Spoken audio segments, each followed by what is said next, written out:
What should people that want to lose weight know about alcohol and alcohol consumption?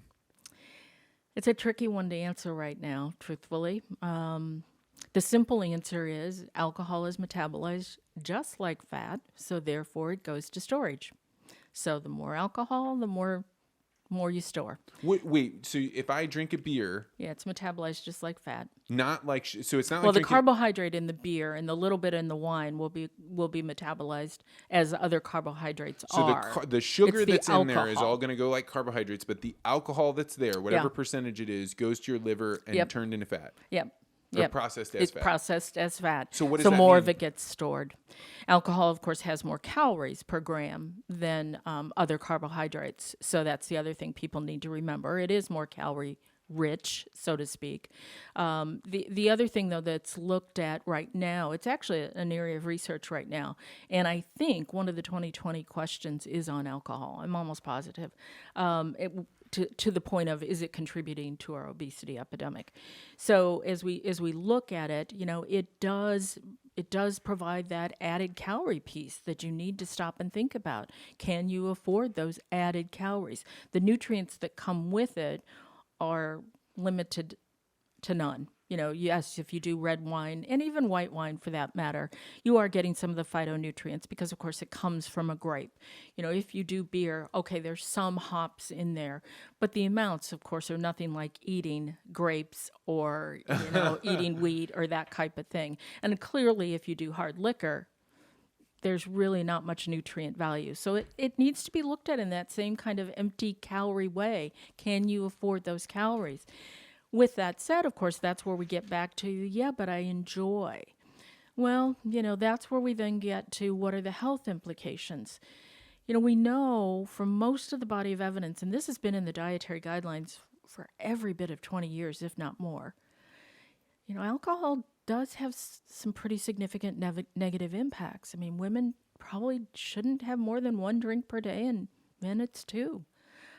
Really, to what effect? When you say, well, it's tied to the impact on blood sugar, so the impact on insulin. It's tied to, of course, alcohol is an irritant and the potential of carcinogen in the mouth.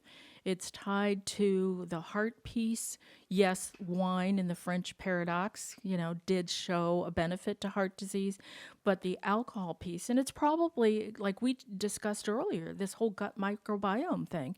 What's the alcohol really doing to the gut microbiota, and is that having the effect on disease in the body?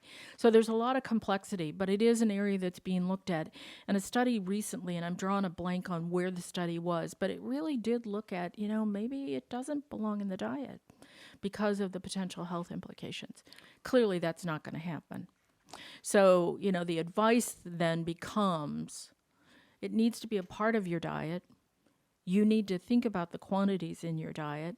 And then, of course, having worked with the college population, it always was about, and you need to think about the behavioral consequences of overconsumption. Because, of course, too much alcohol, we know, it impairs function, it impairs, so many physical movements, and that's, of course, when people get in trouble. Do you think most people recognize how big of an impact, how many calories they're taking in by how much they drink? No.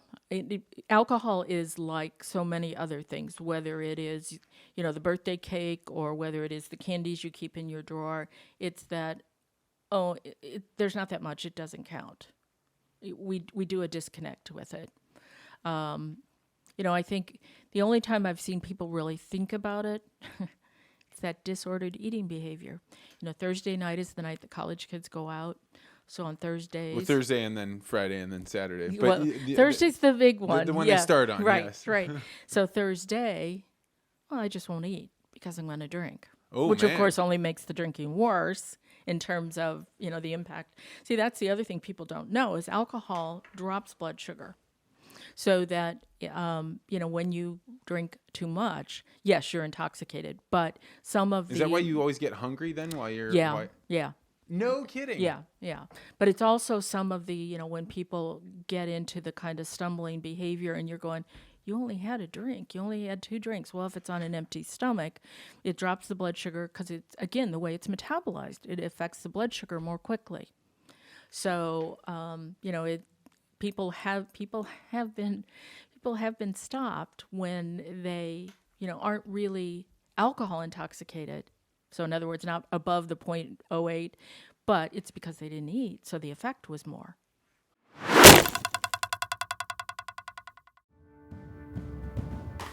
Thanks for watching this podcast short. You can find the rest of the interview on my channel. If you like this video, I hope you'll hit the like button and consider subscribing. I release a new interview with an interesting person every Wednesday morning.